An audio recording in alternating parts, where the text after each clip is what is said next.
ദുഃഖശോകാമയ പ്രഥ. ഇവിടെ എന്താ പറഞ്ഞത്? കയ്പ്, പുളിപ്പ്, ഉപ്പ് രസം, കടുത്ത ചൂട്, എരിവ്, വരൾച്ച എന്നിവ കൂടുതലുള്ള ആഹാര പദാർത്ഥങ്ങളെ രാജസ സ്വഭാവികൾ ഇഷ്ടപ്പെടുന്നു. ഇത്തരം ഭക്ഷ്യങ്ങൾ ദുഃഖത്തിനും രോഗങ്ങൾക്കും വഴിവെക്കുന്നതാണ്. അപ്പോൾ കയ്പ് കൂടുതലുള്ളത്, പുളിപ്പ് കൂടുതലുള്ളത്, ഉപ്പ് രസമുള്ളത്, കടുത്ത ചൂടുള്ളത്, എരിവുള്ളത്, വരൾച്ച ഉള്ളത്, അതായത് ഡ്രൈ ആയിട്ടിരിക്കുന്ന ഭക്ഷണം, ഇതൊക്കെയാണ് ആരിഷ്ടപ്പെടുന്നത്? രാജസ സ്വഭാവത്തിലുള്ളവർ ഇഷ്ടപ്പെടുന്നത്. ഇത്തരത്തിലുള്ള ഭക്ഷണം എന്താണ്? നമുക്ക് ഭയങ്കര പുളിപ്പ് അല്ലെങ്കിൽ ഭയങ്കര ഉപ്പുള്ളത്, ഭയങ്കര ചൂടോടെ കഴിക്കുക, ഭയങ്കര എരിവുള്ള ഭക്ഷണമൊക്കെ നമുക്ക് ദുഃഖത്തിനും രോഗങ്ങൾക്ക് വഴിവെക്കുന്നതാണ് എന്ത്? ഇത്തരത്തിലുള്ള ഭക്ഷണ പദാർത്ഥങ്ങൾ. യാതയാമം ഗതരസം ഭൂതി പരിഷിതം ചയത് ഉച്ഛിഷ്ടാമപി ചാമേധ്യം ഭോജനം താമസപ്രിയം. 3 മണിക്കൂർ മുമ്പ് പാകം ചെയ്തതും സ്വാദ് നഷ്ടപ്പെട്ടതും ദുർഗന്ധമുള്ളതും ഉച്ഛിഷ്ടവും തൊടാൻ കൊള്ളാത്തതുമായ ഭക്ഷണങ്ങളാണ് ആരിഷ്ടപ്പെടുന്നത്? താമസ സ്വഭാവികൾ ഇഷ്ടപ്പെടുന്നത്. അപ്പൊ 3 മണിക്കൂർ മുന്ന് പാകം ചെയ്ത ഭക്ഷണം, സ്വാദ് നഷ്ടപ്പെട്ട ഭക്ഷണം, ദുർഗന്ധമുള്ളത്, ഉച്ഛിഷ്ടം, തൊടാൻ കൊള്ളാത്തത്, ഇത്തരത്തിലുള്ള ഭക്ഷണമാണ് ആരിഷ്ടപ്പെടുന്നത്? താമസ സ്വഭാവത്തിലുള്ളത് ഇവരിഷ്ടപ്പെടുന്നത്. ശാസ്ത്രപ്രോക്തമായ വിധത്തിൽ തയ്യാറാക്കിയതും കൃഷ്ണന് നിവേദിച്ചതുമായ ഏത് ഭക്ഷണവും തികച്ചും ആധ്യാത്മികമായതിനാൽ ഏറെ കാലത്തിന് ശേഷം ഉപയോഗിക്കാവുന്നതാണ്. അതുകൊണ്ട് ആഹാരത്തെ രോഗാണുരഹിതം സംശുദ്ധം എല്ലാവർക്കും ആസ്വാദികരമാക്കുവാൻ വേണ്ടി ഭഗവാന് നിവേദിക്കുക. അപ്പൊ ഭഗവാന് നിവേദിച്ച ഭക്ഷണം നമുക്ക് ആധ്യാത്മികമായതുകൊണ്ട് ഏറെ കാലത്തിന് ശേഷം ഉപയോഗിക്കാന്ന് പറയുന്നത് നമ്മൾ ഉണ്ടാക്കുന്ന ചോറും കറികളല്ല അവിടെ ഉദ്ദേശിക്കുന്നത്. അപ്പൊ നമുക്കറിയാലേ, ഡബയിൽ വരുന്ന പായസങ്ങള്, അങ്ങനത്തെ വരുന്ന സംഭവങ്ങൾ ഉണ്ടല്ലോ, നമുക്കറിയാലോ, ടിന്നിൽ വരുന്ന അങ്ങനത്തെയൊക്കെയാണ് പറയുന്നത്. അല്ലാതെ നമ്മൾ ഉണ്ടാക്കുന്ന ചോറും കറികളൊന്നല്ല അത് ഉദ്ദേശിക്കുന്നത് അവിടെ. അപ്പൊ അതായത് പ്രസാദം ആണെങ്കിൽ നമുക്ക് എന്താണ് അത് കഴിക്കാന്ന് മാത്രമാണ് അവിടെ ഉദ്ദേശിക്കുന്നത്. അടുത്തത് 3 ഗുണത്തിലുള്ളവരുടെ യജ്ഞത്തെ കുറിച്ചാണ് പറഞ്ഞത്. അപ്പൊ ആഹാരത്തെ കുറിച്ച് പറഞ്ഞു. ഇനി 3 ഗുണത്തിലുള്ളവരുടെ യജ്ഞത്തെ കുറിച്ച് പറയുന്നത് അഫലാകാംക്ഷിഭിർ യജ്ഞോ വിധിദിഷ്ടോയ ഇച്ഛതേ യഷ്ടവ്യമേവേതി മനഃ സമാധായാസ സാത്വികഃ. യജ്ഞങ്ങളിൽ വെച്ച് ഫലം ഉദ്ദേശിക്കാതെ സംശ്രദ്ധയോടുകൂടി വേദവിധി പ്രകാരം കർത്തവ്യബോധത്തോടെ അനുഷ്ഠിക്കുന്ന യജ്ഞം സ്വാത്വികമായ യജ്ഞം. അപ്പൊ ഫലം ആഗ്രഹിക്കാതെ ശ്രദ്ധയോടുകൂടി വേദവിധി പ്രകാരം കർത്തവ്യബോധത്തോടെ അനുഷ്ഠിക്കുന്നതാണ് എന്ത്? സ്വാത്വികമായ യജ്ഞം. അപ്പൊ ഭഗവതി പൂജനത്തിന് വേണ്ടി മാത്രമാവണം ക്ഷേത്ര ദർശനം. അത് ഒരാളെ സ്വാത്വിക ഗുണസ്ഥിതനാക്കും. സംസ്കാര സമ്പന്നനായ ഏതൊരാളും ശാസ്ത്ര നിർദ്ദേശങ്ങളെ അനുസരിക്കുകയും ഭഗവാനെ ആരാധിക്കുകയും വേണം. അപ്പൊ എല്ലാവരും എന്ത് വേണം? ശാസ്ത്രങ്ങൾ അനുസരിക്കണം, ഭഗവാനെ ആരാധിക്കണം. അപ്പൊ നമ്മള് എങ്ങനെയായിരിക്കണം ചെയ്യേണ്ടത്? ക്ഷേത്ര ദർശനം നടത്തുന്നത് ഭഗവാനെ കാണാൻ വേണ്ടിട്ട്, അല്ലെ, ഭഗവാനെ പൂജിക്കാൻ വേണ്ടിട്ട്. അങ്ങനെ, അതായത് ഫലം ആഗ്രഹിക്കാതെ ആയിരിക്കണം നമ്മൾ എന്ത് ചെയ്യേണ്ടത്? ക്ഷേത്ര ദർശനം നടത്തേണ്ടത്. അതാണെങ്കിൽ എന്താണ്? സ്വാത്വികമായിട്ടുള്ളതാണെന്ന് പറയാം നമുക്ക്. അടുത്തത് രണ്ടാമത്തെ പറഞ്ഞത് അഭിസന്ധായ തൂപലം ദമ്പാർത്ഥാമപി ചൈവയത് ഇച്ഛതേ ഭരത ശ്രേഷ്ഠ തം യജ്ഞം വിധി രാജസം. ഭൗതികമായ ഏതെങ്കിലും പ്രയോജനത്തിന് വേണ്ടിയോ ഗർവ് കാട്ടാനായോ അനുഷ്ഠിക്കപ്പെടുന്ന യജ്ഞം രാജസം എന്നറിയുക. അപ്പൊ രാജസികമായ യജ്ഞം എന്ന് പറയുന്നതാണ് ഭൗതികമായ ആഗ്രഹങ്ങൾക്ക് വേണ്ടിയിട്ട്, അല്ലെങ്കിൽ നമ്മുടെ എന്തെങ്കിലും കാര്യം നടക്കാൻ വേണ്ടിയിട്ട്, അല്ലെങ്കിൽ മറ്റുള്ളവരുടെ മുന്നിൽ ഗർവ് കാട്ടാൻ വേണ്ടിയിട്ട് അനുഷ്ഠിക്കപ്പെടുന്ന യജ്ഞമാണ് എന്ത്? രാജസികമായിട്ടുള്ള യജ്ഞം എന്ന് പറയുന്നത്. വിധിഹീനമഹസൃഷ്ടാന്നം മന്ത്രഹീനാമ ദക്ഷിണം ശ്രദ്ധാവിരഹിതം യജ്ഞം താമസം പരിചക്ഷതേ. വേദോക്ത വിധികൾ അനുസരിക്കാതെ, പ്രസാദ വിതരണം നടത്താതെ, മന്ത്രോച്ചാരണം ചെയ്യാതെ, പൂജാരിക്ക് ദക്ഷിണ കൊടുക്കാതെ, വിശ്വാസമില്ലാതെ ചെയ്യപ്പെടുന്ന യജ്ഞമാണെന്ത്? തമോ ഗുണത്തിലുള്ള യജ്ഞം. അപ്പൊ തമോ ഗുണത്തിലുള്ള യജ്ഞം എന്ന് പറയുന്നതാണ് ഒന്നാമത് ശാസ്ത്രപ്രകാരമല്ല ചെയ്യുന്നത്. പിന്നെ പ്രസാദം വിതരണം ചെയ്യുന്നില്ല, മന്ത്രോച്ചാരണം ചെയ്യുന്നില്ല, പൂജാരിക്ക് ദക്ഷിണയും കൊടുക്കുന്നില്ല. ഇതൊന്നും കൂടാണ്ട് എന്തില്ല? വിശ്വാസമില്ല. അത് മറ്റുള്ളവർ പറഞ്ഞത് കൊണ്ട് നമ്മൾ ചെയ്യുന്നു എന്നല്ലാതെ വിശ്വാസം ഇല്ലാതെ നമ്മൾ ചെയ്യുകയാണെങ്കിൽ അതാണ് എന്ത്? തമോ ഗുണത്തിലുള്ള യജ്ഞം. അപ്പൊ 3 ഗുണത്തിലുള്ളവരുടെ ഭക്ഷണ രീതിയെ കുറിച്ചും പറഞ്ഞു, 3 ഗുണത്തിലുള്ളവരുടെ യജ്ഞത്തെ കുറിച്ചും നമ്മൾ കണ്ടു. ചിലപ്പോൾ ജനങ്ങൾ ധനസമ്പാദനത്തിനായി ചില ദേവന്മാരെ ആരാധിക്കുകയും നേടിയ സമ്പത്ത് വൈദികാജ്ഞകളെ അവഗണിച്ചുകൊണ്ട് സുഖഭോഗങ്ങൾക്കായി ഉപയോഗിക്കുകയും ചെയ്യുന്നു. അത്തരം മതപരമായ ചടങ്ങുകളുടെ പ്രകടനങ്ങൾ നിർവ്യാജ്യങ്ങളാണെന്ന് കരുതാൻ വയ്യ. താമസങ്ങളാകയാൽ അവ ആസുര സ്വഭാവത്തെ വളർത്തും. മനുഷ്യവർഗത്തിന് ഒരു വിധത്തിലും പ്രയോജനപ്പെടുകയില്ല. അപ്പൊ നമ്മള് ചിലപ്പോ ജനങ്ങൾ എന്ത് ചെയ്യും? ധനസമ്പാദനത്തിനൊക്കെ വേണ്ടിയിട്ട് ദേവന്മാരെ ആരാധിക്കും. അങ്ങനെ കിട്ടിയ സമ്പത്ത് എന്ത് ചെയ്യും? ശാസ്ത്രങ്ങൾ അവഗണിച്ചുകൊണ്ട് സുഖഭോഗത്തിനായിട്ട് ഉപയോഗിക്കും. അപ്പൊ ഇത്തരത്തില് ഉള്ള കാര്യങ്ങൾ എന്ന് പറഞ്ഞാൽ താമസങ്ങളായതുകൊണ്ട് തന്നെ അത് ആസുര സ്വഭാവത്തെ വളർത്തുകയും ചെയ്യും. അത് മനുഷ്യവർഗത്തിന് ഒരു വിധത്തിലും എന്തും വരില്ല, പ്രയോജനപ്പെടുന്നതും ഉണ്ടാവില്ല എന്നാണ് ഇവിടെ പറയുന്നത്. ഇനി 3 ഗുണത്തിലുള്ളവരുടെ തപസ്സിനെ കുറിച്ചാണ് പറയുന്നത്. ദേവതിജ ഗുരു പ്രാജ്ഞ പൂജനം ശൗചമാർജവം ബ്രഹ്മചര്യമഹിംസ ച ശാരീരം തവ ഉച്യത്തെ. പരമപുരുഷൻ, ബ്രാഹ്മണൻ, ആധ്യാത്മികാചാര്യൻ, മാതാപിതാക്കൾ തുടങ്ങിയ ഉന്നതർ എന്നിവരെ ആരാധിക്കുക. ദേഹശുദ്ധി, ലാളിത്യം, ബ്രഹ്മചര്യം, അഹിംസ എന്നിവയെ ശാരീരിക തപസ് എന്ന് പറയുന്നു. അപ്പൊ തപസ് എന്ന് പറയുമ്പോൾ 3 തരത്തിലുള്ള തപസ് വരും. ശാരീരിക തപസ്, മാനസിക തപസ്, വാക്മയ തപസ്. അപ്പൊ അതിൽ ഫസ്റ്റത്തെ പറയുന്നത് എന്താണ്? ശാരീരിക തപസ്. ശാരീരിക തപസ് വെച്ചാല് പരമപുരുഷനെ, ഭഗവാനെ ആരാധിക്കുന്നത്, ബ്രാഹ്മണനെ അല്ലെങ്കിൽ ആധ്യാത്മിക ആചാര്യന്മാരെ, മാതാപിതാക്കന്മാരെ തുടങ്ങിയവയൊക്കെ ആരാധിക്കുക അല്ലെങ്കിൽ ആദരിക്കുക. പിന്നെ ദേഹശുദ്ധി വരുത്തുന്നത്, ലാളിത്യം, ബ്രഹ്മചര്യം, അഹിംസ ഇതൊക്കെ എന്തിൽ വരുന്നതാണ്? ശാരീരിക തപസ്സിൽ വരുന്നതാണ് ഈ പറഞ്ഞ എല്ലാ കാര്യങ്ങളും. അനുത്യേകരം വാക്യം സത്യം പിയാഹിതം ചയത് സ്വാധ്യായാഭ്യസനം ചൈവ വാക്മയം തപ ഉച്യത്തെ.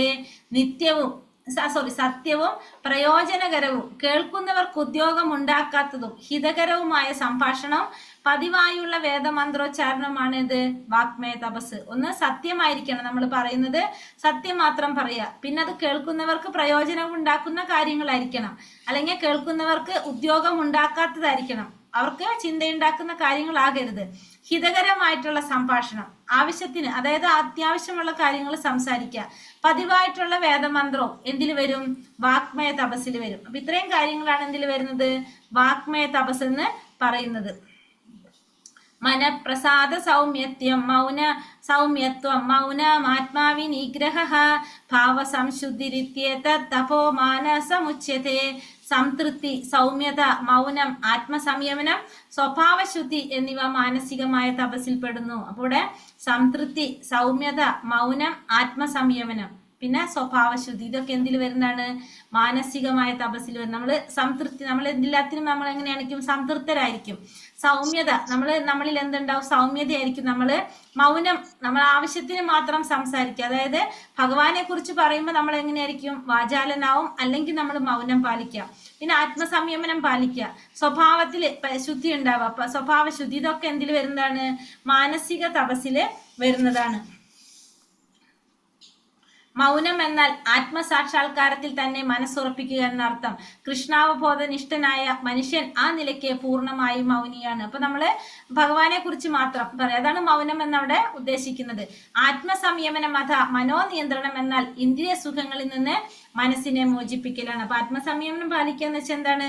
ഇന്ദ്രിയ സുഖങ്ങളിൽ നിന്നെല്ലാം മനസ്സിനെ മോചിപ്പിക്കുക. അപ്പൊ ഇതൊക്കെ എന്തിൽ വരുന്നതാണ്? മാനസിക തപസ്സില് പറയുന്നത്. അപ്പൊ 3 തരത്തിലുള്ള തപസ്: ശാരീരിക തപസ്, വാക്മയ തപസ്, മാനസിക തപസ്. ഇത് പറഞ്ഞു.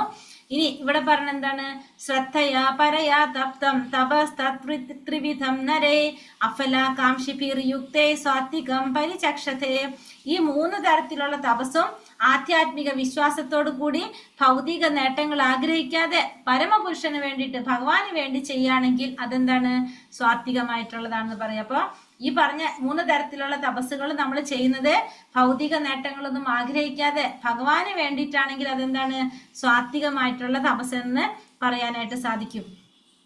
സത്കാരമാന പൂജാർത്ഥം തപോധംഭേന ചൈവയത് ക്രിയതേ തദിഹ പ്രോക്തം രാജസം ചലമധ്രുവം. ബഹുമതിയും ആരാധനയും നേടാനോ അഹങ്കാരം കൊണ്ടോ ചെയ്യപ്പെടുന്ന തപസ് രാജസമാണ്, ക്ഷണികവും അനിശ്ചിതവുമാണത്. അപ്പോൾ ബഹുമതി നേടാൻ വേണ്ടിയിട്ട്, അല്ലെങ്കിൽ ആരാധന കിട്ടാൻ വേണ്ടിയിട്ട് മറ്റുള്ളവരുടെ, അല്ലെങ്കിൽ അഹങ്കാരം കൊണ്ട് ചെയ്യപ്പെടുന്ന തപസ്സാണ് എന്ത്? രാജസികമായിട്ടുള്ള തപസ്. അതെങ്ങനെയായിരിക്കും? എപ്പോഴും ഒന്ന് ക്ഷണികമായിരിക്കാം, പിന്നെ അത് അനിശ്ചിതവുമായിരിക്കാം. മൂഢഗ്രാഹേണാത്മനോ യത്പീഠയാ ക്രിയത്തെ തപഃ പരസ്യോത്സാദനാർത്ഥം വാ തത്താമാസമുദാഹൃതം. മൂഢബുദ്ധി മൂലം സ്വയം പീഡനം അനുഭവിച്ചോ അന്യരെ പരിക്കേൽപ്പിക്കാനോ നശിപ്പിക്കാനോ ഉദ്ദേശിച്ചോ ചെയ്യപ്പെടുന്ന തപസ് തമോ ഗുണപ്രധാനമാണ്. അപ്പൊ മൂഢബുദ്ധി മൂലം കൊണ്ട് ഒന്നുകിൽ സ്വയം പീഡനം അനുഭവിക്കുക, അല്ലെങ്കിൽ മറ്റുള്ളവരെ പരിക്കേൽപ്പിക്കാൻ, അല്ലെങ്കിൽ അവരെ നശിപ്പിക്കാൻ വേണ്ടിയിട്ട് ഉദ്ദേശിച്ചുകൊണ്ട് ചെയ്യപ്പെടുന്ന തപസ്സാണ് എന്ത്? തമോ ഗുണത്തിലുള്ള തപസ്. അതായത് തമോ ഗുണത്തിലുള്ള തപസ് ചെയ്യുന്നതിന്റെ ഉദ്ദേശം എന്താണ്? നമ്മൾ മറ്റുള്ളവരെ ഉപദ്രവിക്കാൻ വേണ്ടിയിട്ട്, മറ്റുള്ളവരെ നശിപ്പിക്കാൻ വേണ്ടിയിട്ടാണ് നമ്മൾ എന്ത് ചെയ്യുന്നത്? തമോ ഗുണത്തിലുള്ള തപസ് ചെയ്യുന്നത്. ഹിരണ്യകശിപുവിനെ പോലുള്ള അസുരന്മാർ അനശ്വരത നേടാനും ദേവന്മാരെ ഹിംസിക്കാനും വേണ്ടി അനുഷ്ഠിച്ച വിഡ്ഢിത്തമാർന്ന കഠിനവ്രതങ്ങൾ പ്രസിദ്ധമാണ്. അതൊക്കെ ഏതിൽ വരുന്നതാണ്? ഈ പറഞ്ഞ തമോ ഗുണത്തിലുള്ള തപസ്സിൽ വരുന്നതാണ്.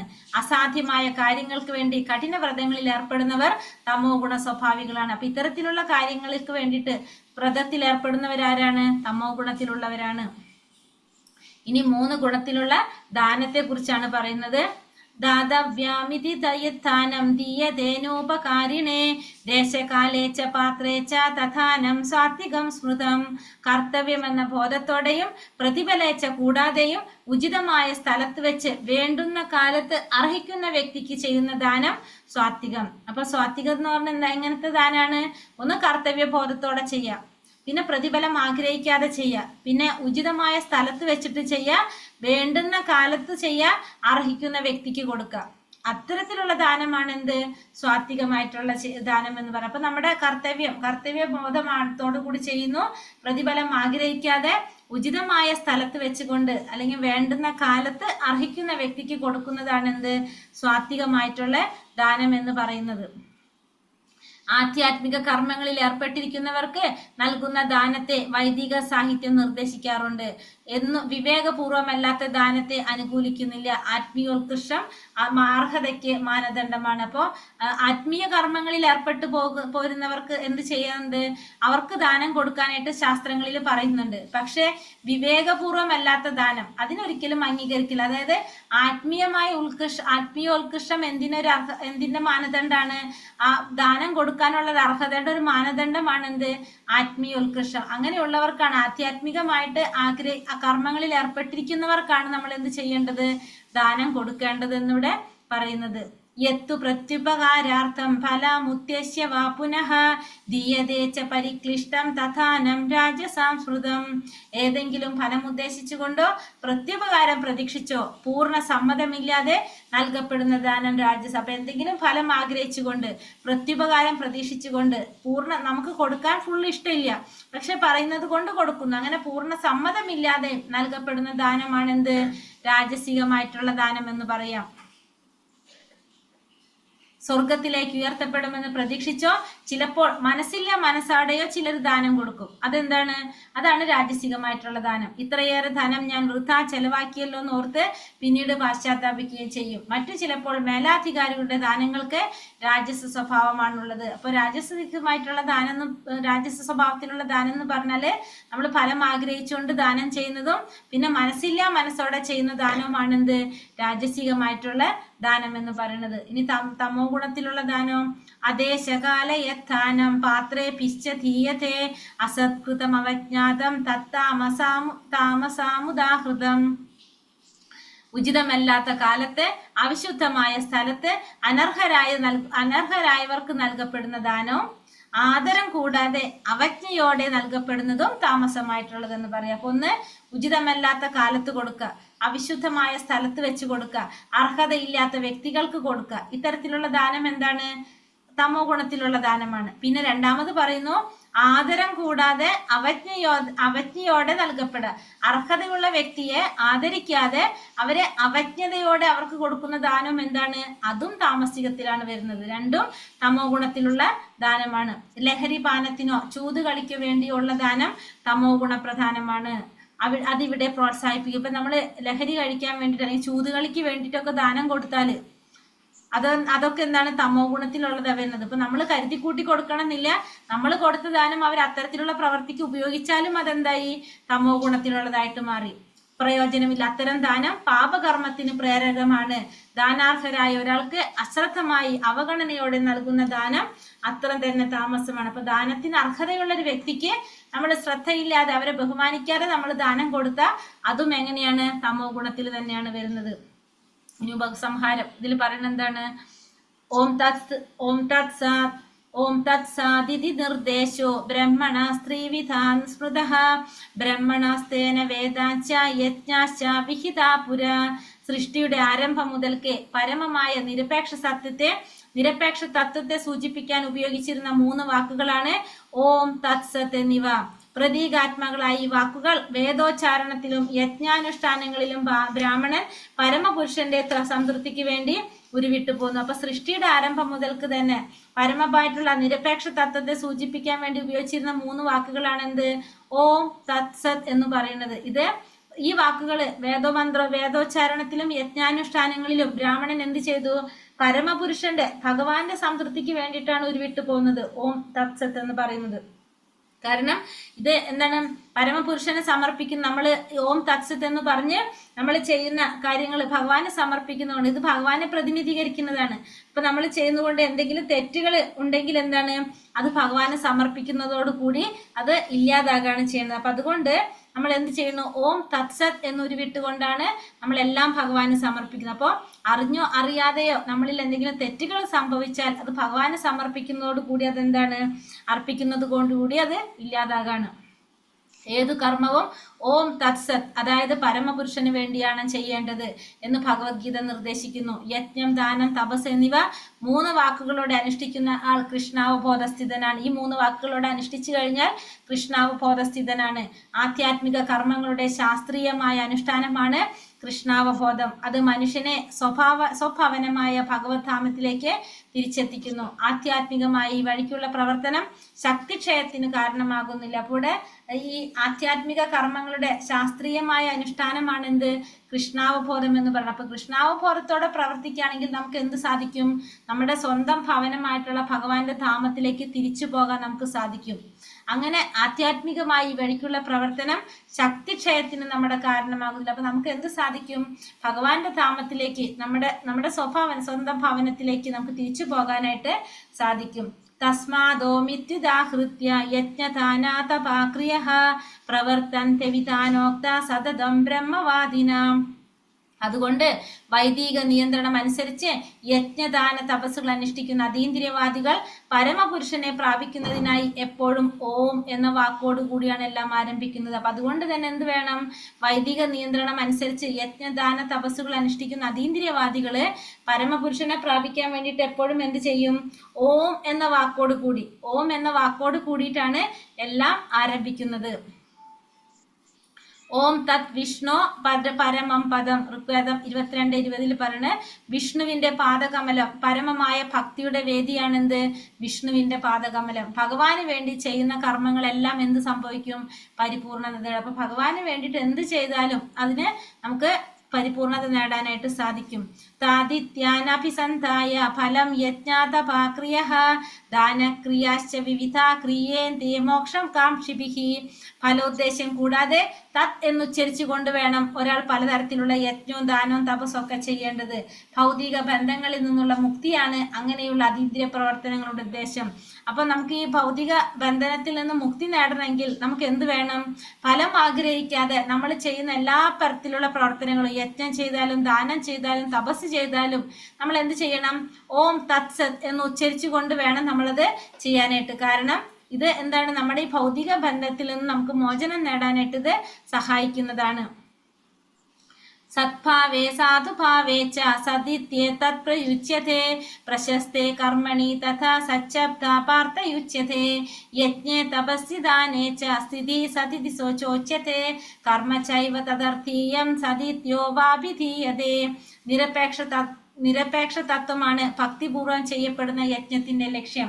സത് എന്ന വാക്ക് അതിനെ സൂചിപ്പിക്കുന്നു. ആ വിധത്തിലുള്ള യജ്ഞം അനുഷ്ഠിക്കുന്നവനെയും സത്ത് എന്ന് പറയും. കുന്തിപുത്ര, നിരപേക്ഷ സ്വഭാവം അനുസരിച്ചുള്ള മറ്റു പ്രവർത്തികളെ പോലെ യജ്ഞദാന തപോ കർമ്മങ്ങൾ ഭഗവത് പ്രസാദത്തിന് വേണ്ടി ചെയ്യപ്പെടുന്നതാണല്ലോ. അപ്പോൾ നമ്മൾ എന്ത് ചെയ്യണം? നിരപേക്ഷ തത്വം, അതാണ് എന്ത് ഭക്തിപൂർവ്വം ചെയ്യപ്പെടുന്ന എല്ലാത്തിന്റെ ലക്ഷ്യം ആരാണ്? ആ നിരപേക്ഷ തത്വം, ആ ഭഗവാൻ തന്നെയാണ് എല്ലാത്തിന്റെ ലക്ഷ്യം. സത്ത് എന്ന വാക്ക് അതിനെ സൂചിപ്പിക്കുന്നതാണ്. ആ വിധത്തില് യജ്ഞം അനുഷ്ഠിക്കുന്നവനെ നമുക്ക് എന്ത് പറയാം? സത്ത് എന്ന് പറയാനായിട്ട് സാധിക്കും. കുന്തിപുത്ര, നിരപേക്ഷ സ്വഭാവം അനുസരിച്ചുള്ള മറ്റു പ്രവർത്തികളെ പോലെ യജ്ഞദാന തപോ കർമ്മങ്ങളെല്ലാം ചെയ്യുന്നത് നമ്മൾ എന്തിനു വേണ്ടിയിട്ടാണ്? ഭഗവത് പ്രസാദത്തിന് വേണ്ടി, ഭഗവാനെ പ്രസാദിപ്പിക്കാൻ വേണ്ടിയിട്ടാണ് നമ്മളെല്ലാം ചെയ്യുന്നത്. സദ്ഭാവേ സാധുഭാവേ എന്നീ വാക്കുകൾ ആധ്യാത്മിക അവസ്ഥയെ കുറിക്കുന്നു. അതായത് കൃഷ്ണാവബോധപൂർവമായിട്ടുള്ള കർമ്മം സാത്വികവും അത്തരം കർമ്മങ്ങളെ പറ്റി തികച്ചും ബോധമുള്ളവൻ ആരുമാണ്? സാധുവുമാണ്. അപ്പൊ കൃഷ്ണാവബോധത്തോടെ ചെയ്യുന്ന എല്ലാ കർമ്മം എന്താണ്? സാത്വിക കർമ്മമാണ്. ആ കർമ്മത്തെ കുറിച്ച് ബോധമുള്ളവൻ ആരാണ്? സാധുവായിരിക്കും.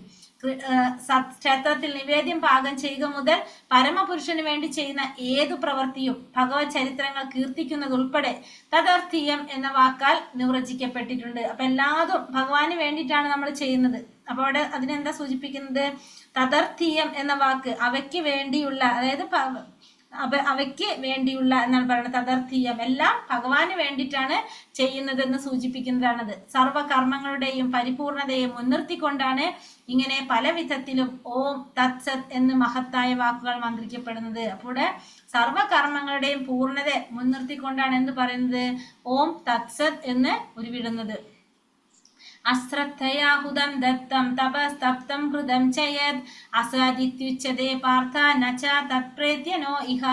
പരമപുരുഷനിൽ പൂർണ്ണ വിശ്വാസം കൂടാതെ ചെയ്യപ്പെടുന്ന യജ്ഞവും ദാനവും തപസ്സും അസത്ത് എന്ന് പറയപ്പെടുന്നത്. അപ്പൊ ഭഗവാനിൽ വിശ്വാസം ഇല്ലാതെ ചെയ്യപ്പെടുന്ന യജ്ഞവും ദാനവും തപസ്സും എന്തിനാണ്?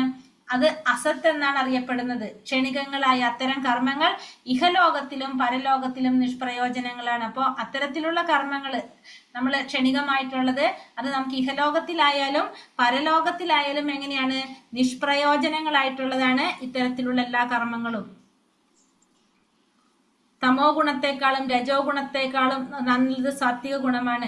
നേരിട്ട് കൃഷ്ണാവബോധത്തിൽ എത്തുന്നവനാകട്ടെ ത്രിഗുണങ്ങൾക്ക് അതീതനാണ്. ക്രമേണ ഉത്കർഷം പ്രാപിക്കുന്ന ഒരു പ്രക്രിയയുണ്ടെങ്കിൽ കൂടി ശുദ്ധഭക്തന്മാരുമായുള്ള സമ്പർക്കത്താൽ നേരിട്ട് കൃഷ്ണാവബോധത്തിൽ എത്തിക്കുന്ന ഈ മാർഗമാണ് ഉത്തമം. ഈ അധ്യായത്തിൽ അത് നിർദ്ദേശിച്ചിട്ടുണ്ട്. അപ്പൊ കൃഷ്ണാവബോധമാണ് എന്ത്?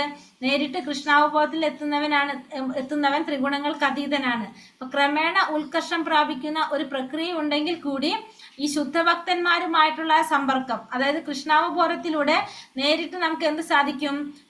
ഈ കൃഷ്ണാവബോധം, അതായത് ഭഗവാനെ പ്രാപിക്കാനായിട്ട് സാധിക്കും. അതുകൊണ്ട് ഏറ്റവും ഉത്തമം എന്താണ്? ഈ കൃഷ്ണാവബോധ പ്രവർത്തനം തന്നെയാണെന്നാണ് ഈ അധ്യായത്തില് നമുക്ക് നിർദ്ദേശിച്ചിരിക്കുന്നത്. ഹരേ കൃഷ്ണ കൃഷ്ണ കൃഷ്ണ ഹരേ ഹരേ, ഹരേ രാമ രാമ രാമ ഹരേ ഹരേ.